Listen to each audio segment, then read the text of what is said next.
Xudo xohlasa 70-80 tonnani ko'zlayapmiz. Ilkam-ku. Bizga uchun yetarli bu 40-50 tonna olib berganlar oldi. 100 tonnadan o'ta menga nima sovg'a qilasiz? Sizga 100 tonnadan o'tgansa qolgani sizniki. Bo'ldi. O'sha savlasiga. O'shani sotib ham foyda qilakanman-da. Bo'ldi, xudo xolasa. Men aka shu asnoda ketadigan bo'lsak, suvlarimiz yaxshi bo'lib tursa, men 100 tonnadan tepasini o'ylayman, xudo xolasa. Yeringiz ham Xudo xohlasa. Bersin.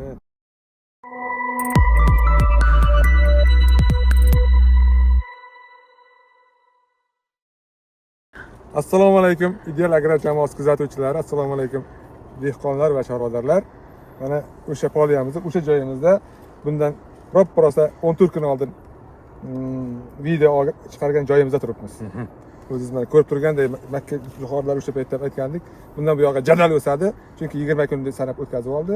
Ham mineral o'tlari yetarli, ob-havo yaxshi, namlik zo'r, quyosh bor degandik. Mana xuddi shunda kutganimizdek chiroyli o'sib kelyapti. Oxirgi videomiz 3-sanada, 2-sanada olingan. 2-may kuni bu. 2-may kuni olingan ekan. Bugun 16-may. Keyin orada siz o'g'it bergan kuningiz ro'parasa 5 kun o'tibmi? Ro'parasa 6 kun o'tib, 8-may kuni 8-may tuproqdan sulfatamoni 200 kilodan gektarga berdik. O'sha kuni o'g'it berish jarayonida birga bo'lamiz, birga kelish, video olamiz deb nima qilgan edik. Men sal hozir ko'pchilikda bo'lganidek kasal, ana bu grippga o'xshagan sal kasallik aralashib qoldi. Hamma narsa yaxshilikka, xudo xolasa. Xudoga shukr. Chor aka, men o'zim ozgina bilmasam, kichkina kommentariya berib o'tsam, bu siz bilan dalada video olayotganimiz boshidan 0 dan to xudo xolasa Silis bosguncha bo'lgan. Silisni bosgan kuni ham video olishga harakat qilamiz, kuzatib borsangiz. Qanday bosishlik, qanday presslanish kerak, qanday yopilish kerak, har bittasigacha detalniy yetkazib berishga harakat qilamiz. Necha tonna chiqqanlargacha ma'lumot berishga harakat qilamiz. Endi meni o'zim ozroq o'rgangan narsam girbitsidni bergan effekti menga konkret ko'ringan narsa shu bo'lyaptiki, biz oxirgi olgan videomizda 2 quloq, 3 quloq bo'ldi degan vaqtimizda ham adashmasam 4 quloqmidi? Biz oxirgi video olganimizda 4 quloq bo'lyapti, ha. O'shanda boyagi g'omay degan o'simligimiz undanda baland bo'lib turganda sal kuchsizlanish bunda-da, ya'ni nima deydi, Makkada ham, o'tlaringizda ham bor edi. Bugungi ko'rinayotgan ko'rinish videoda ko'rayotganlaringizdek juda ko'm-ko'k yam-yashil bo'lib turibdi. Ko'rayotganim endi bilmayman, quloqlarini aka bilan bir sanarimiz. Bo'yini ko'ryapsizlar. Taxminan 1 metr 20 santimetr.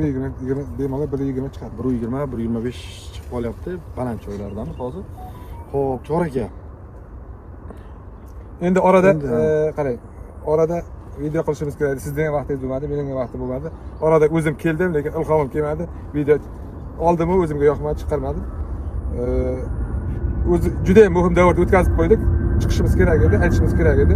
4 quloq bilan 8 quloq oralig'ini, qanchalik muhimligini endi aytib o'tamiz. Kech bo'lsa ham shunchalik muhimki, 4 quloq bilan 8 quloq oralig'ida Makka jo'xori kelajakda qancha bo'y qilaman, qancha don solaman, donini uzunasi, qatorasi nechta bo'ladi, aylanasi nechta bo'ladi, shu hammasini kodlaydi. Bu kodni qayerdan oladi? Bu o'zi yerdagi yetarli namga qarab, yetarli oziqaga qarab, suvni namlikni yetarligiga qarab kodlaydiki, agar hammasi yetarli boy bo'lsa, marran uzoqroq oladi, kengroq oladi. Agar yetarli, o'sha paytda juda muhim davrda, o'sha paytda stressga tushsa yoki yetarsiz bo'lsa oziqa, u ligini mo'ljalni kaltaroq olib qoladi. Undan keyin qancha oziqani 8 quloqdan o'tib ketgandan keyin, kodlab bo'lgandan keyin siz qancha oziqa berasiz, qancha suv berasiz, u yashil bo'lishi mumkin yoki ozgina bo'yi o'sishi, chiroyli ko'rinishi mumkin, lekin siz kutgan natijani bermaydi. Bu boy buzoqlardagida ham ekanda, mollarda buzoqni qanday boqasan, shunchalik sutolasan. Xuddi shunday. O'sha uchun 4 quloq bilan 8 quloq oralig'ida hech qachon stressga tushmasin. Na suvdan chanqab qolsin, na qolmasin, na oziqa yetarsiz bo'lmasin. Bu boyagi bo'yga ham ta'sir qiladimi? Bizga ham ta'sir qiladi. Tushunarli. Xo'p, hozir shunda bizdagi holat necha kunlik holat bu hozir shunda? Shunda biz 2-aprel kuni tuproqqa o'rib qolgan bo'lsak, 44 kun bo'lyapti. Unib chiqqaniga 10 kundan keyin unib chiqqan bo'lsa, 12-aprel bo'lsa, shunda ro'parasa 2 kun. Ha, o'lib chiqqandan keyin hisoblanadi. 34 kun. Aytganimizga emas. Ha, o'lib chiqqani mana. Ha. Ekkaningiz bor. Ekkasangiz tuproqda qadalib turaverishi mumkin. Namlik bo'lmasa, boshqa bo'lmasa u o'lib chiqmaydi-ku. O'lib chiqqani tuproqdan yuqoriga chiqqan kundan hisoblanadi. Bu hozir ozgina eslatma qilib o'tamiz. Bu urug'lar 120 kunlik, 130 kunlik urug'lar, kaparal kalsiy urug'lari aralash ekilgan. Ya'ni nima? Aynan shu yerda kaparal. Bu kaparal, ha? Kaparal Ozginadan keyin kalsiy boshlanadi. Bular 130 kunliklar, 120-130 kunlik bo'lsa, yana bitta eslatma qilib o'tamiz. Ya'ni bug'doydan keyin ekamiz deydiganlar bo'lsa, bizlarning mutaxassislarimizga bizga chiqargan bo'lsangiz, bizda hozir ham yetarlicha hali buzilmagan, ochilmagan urug'larimiz turibdi. 70-80 kunlik urug'larimiz turibdi. Bu ayni mana shu Masits kompaniyasini kaparalda o'zi emas, lekin erta pishar yoki qisqa kunlarda yetiladigan urug'larimiz turibdi. Bemalol telefon qilsangiz, hozirdan xarid qilaman desangiz ham bemalol bor. Mana shunaqa e'tibor bilan ekiladigan bo'lsa, haqiqatan o'shalarni o'zi ham hali 60-70 tonna berib qo'yadigan shans bilan ekiladi. Endi bu kaparallar, xudo xolasa, Chor aka, o'zingiz aytsangiz, necha tonnadan gektarga kutyapsiz, zo'r oxirigacha bora olsak, xudo xolasa. Agar shu asnoda davom etsak, hali yana bir marta azotli oziqa tuproqdan beramiz, karbonat beramiz 300 kilodan, bir marta suspenziya beramiz barigidan. Suspenziya ham shunday narsaki, oradan 14-15 kun o'tish kerak-da. Biz kun sanab turibmiz, 2-3 kundan keyin vaqt keladi, lekin bu shu jadal o'sganligidan bizni shoshirib qo'yapti. Ertaga tezlashtirmasak traktor kira olmay qoladi. Traktor kiradigan bo'lsa, sindirib qo'yadigan ahvolga kelib qoldi. Endi sal tezlashimiz kerak bo'ladi. Shunaqa. Xudo xolasa 70-80 tonnani ko'zlayapmiz. Kam-ku. Bizga uchun yetarli bu 40-50 tonna olib berganlar oldi. 100 tonnadan o'tsa menga nima sovg'a qilasiz? Sizga 100 tonnadan o'tgancha qolgani sizniki. Bo'ldi. O'sha savlasizga. O'shani sotib ham foyda qilmaganman-da. Bo'ldi, xudo xolasa. Men aka shu asnoda ketadigan bo'lsak, suvlarimiz yaxshi bo'lib tursa, 100 tonnadan tepasini o'ylayman, xudo xolasa. Yeringiz ham Xudo xolasa. Bersin. Endi jalik baland parvoz gapirmaylik degan ma'noda. Chor akani o'zlari shunaqa. Videoni oxiri silos bosgan kuni ham o'sha narsani kommentariyada yozinglar, yo men o'sha gapni eslataman o'zim, xudo xolasa. 100 tonnadan tepasini olgan kunisi akamiz. Lekin bitta kamtarligi bor. Aka daromadni minimalga hisoblaydilar, lekin daromadni maksimalga qiladilar. Degani nima deydi? Sut o'zida ham 2000 tonna plan qilinadi, 4000 tonnani sotib o'tadilar bir tarafdan, xudo xolasa. Aziz dehqonlar, mana ko'rib turganingiz joyingiz, boya aytib o'tgandek, bu kaparal barglar tikka bargli. Bu yerda ekilgan masalan 34 qator kaparal ekilgan, undan keyin kalsiy ekilgan, o'sha kalsiy ekilgan joyga o'tamiz endi. Buni bargida sochi ham bor ekan. Shunaqa. Bu mana bu kishimiz bu mana kalsiy bo'lishadi. Kalsiy. Bu kalsiy kaparaldan anchagina farqi bor ekan. Barglar unga qaraganda sal yoyiqroq, yotoqroq. Barglar kengligi rosa, lekin menga shunisi yoqdi. Qarang. Kelingda. Hozircha bir 12 sm chiqadi. Barglar bizga nima? Xudo xolasa bu 15 sm bo'lsa kerak. Barglar bizga energiya beradi rosa. Quyosh energiyasimi yo? Bu o'zi uchun, quyosh olish uchun, fotosintez uchun kerak. Biz uchun energiya uchun kerak. Ertaga selish bosganmiz. Ha, u ma'nodami? Endi xudo xolasa Chor aka, bizning keyingi ishimiz nima bo'ladi? Keyingi videomizda mana bu 4 barg bilan 8 bargligini aytib o'tdik. Kelajakdagi hosilning kodlaydi deb, qancha hosil qilishini. Keyingi davr 10-12 barg bo'lgan paytda bo'g'ozlik davr bo'ladi. O'sha davrda aytib o'tamiz. Bu paytlarda nima kerak bo'ladi, qanaqa oziqalar bilan ishlash kerak bo'ladi. O'shalarni aytib o'tamiz. Hozir srojniga nimadir qilasizmi yana? Srojniga endi hozirgi holatda biz 2-3 kundan keyin suspenziya beramiz yana bir oxirgisini. Chunki bundan keyin xudo xolasa yana o'sib ketib traktor kira olmay qoladi. Suspenziyasini beramiz, oxirgi suspenziyani va tuproqdan oxirgi azotli o'g'itini berib, suv yo'llarini ochib, suvini qo'yamiz. Suv qachon qo'yasan deyordingiz-ku, endi o'sha suv davri ham yetib keldi mana. Bu mollar bilan ishlaganimizda hamma joyga borsak, aka faqat yem beravermang, buni oldida doim suv turish kerak deb o'rganib qolibmiz-da. Endi biz endi mana bu shu holatga kelib suv qo'ying degani emas aslida. Joyiga qarab har kim o'zining dalasidan kelib chiqqan holda, zamidan kelib chiqqan holda, tabiatdan kelib chiqqan holda berish kerak. Buni holatda shu davrgacha kutib o'tirsa o'ldirib qo'yadi-ku. Yo'q, to'g'ri. Endi Men ko'p bilmaganim uchun so'rayapman. Baribir videoni ko'rayotganlar ko'pchilik har yil ekadigan akalarimiz, ukalarimiz bo'lsa bilishadi-ku endi. Shu joyda men o'zim aqlim yetgancha so'rayapman. Lekin siz aytayotganingiz bo'yicha keyingisi yana ham o'g'it beriladi. Qaysi o'g'it turi beriladi endi? Karbamid ozotli o'g'it turi karbamid beramiz. Nimaga aynan karbamid? Karbamid silitriga qaraganda tuproqda yaxshiroq ishlab turadi, uchib ketmasdan uzoqroq muddat turadi. Agar bunaqa issiqda siz azotli aynan silitrani beradigan bo'lsangiz, tez haligi havoga uchib ketadigan. Shu azotli o'g'itlarda shunaqa haligisi borki, havoga uchadigan odati bor. Masalan, fosforli o'g'itlar, boshqa o'g'itlar, kaliylar, ular tuproqda turaveradi, issiq bo'lsa ham uchib ketmaydi. Karbamidli bo'lsa uzoq muddatga ta'sir qiladi. Karbamid sal uzoqroq turadi tuproq tagida. Keyin mana hozircha aytib o'tmoqchi edim. Ayni haligi holatda biz narigi dalamizda xuddi shu kaparalni ekyapmiz. U yerda namlik boru bizga yetarli nam yo'qligi uchun ekib bo'lishimiz bilan orqasiga suvni qo'yib namlikni yetarli namlikda keltiryapmiz.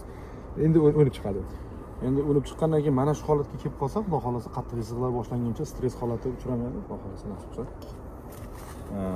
Ko'pchilik holatlarda bo'ladi, boyagi videoni kuzatayotganlarda ham balki buni 2 oydan keyin, 3 oydan keyin kuzatayotgan akalarimiz ham bo'lsa, shularga ham sal eslatma qilamiz.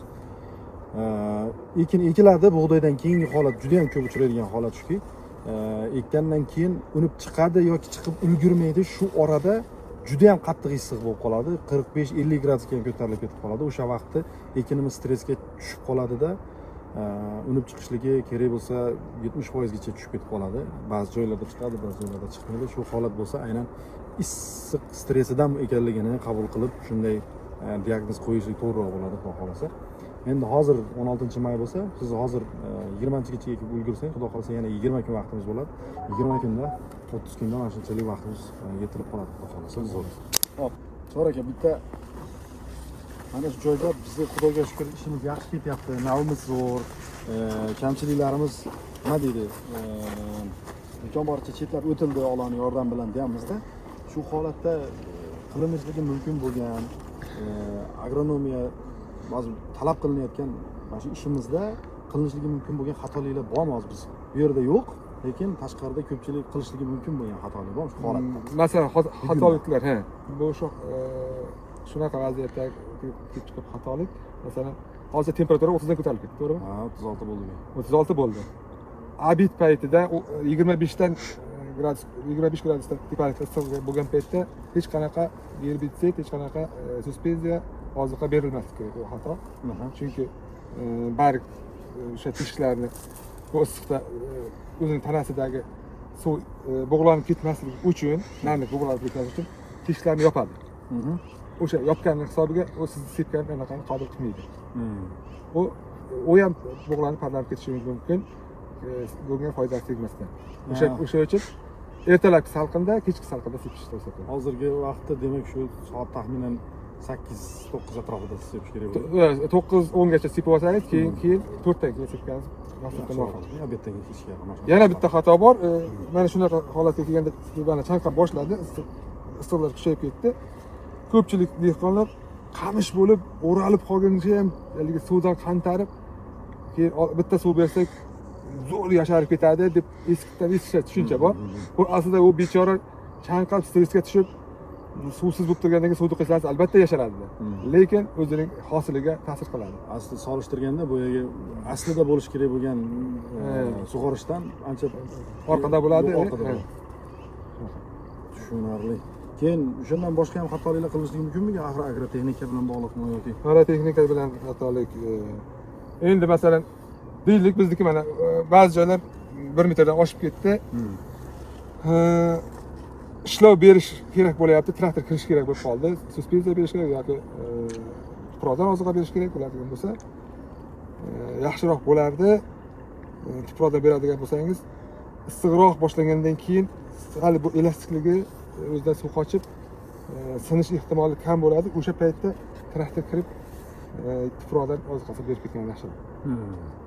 Biz shunaqa qilamiz, masalan, o'zimiz o'sib ketdi, traktor masalan kechikdi yoki o'zimiz kechikdik, nimadir bo'ldi, jo'xori o'sib ketib qoldi, traktor kiradigan bo'lsa, sinadigan ahvolga kelib qolgan bo'lsa, abitga yaqinroq issiqda boshlaymiz. Issiqda bu sal elastikroq bo'lib, sinish ehtimoli kamayadi. Tushunarli.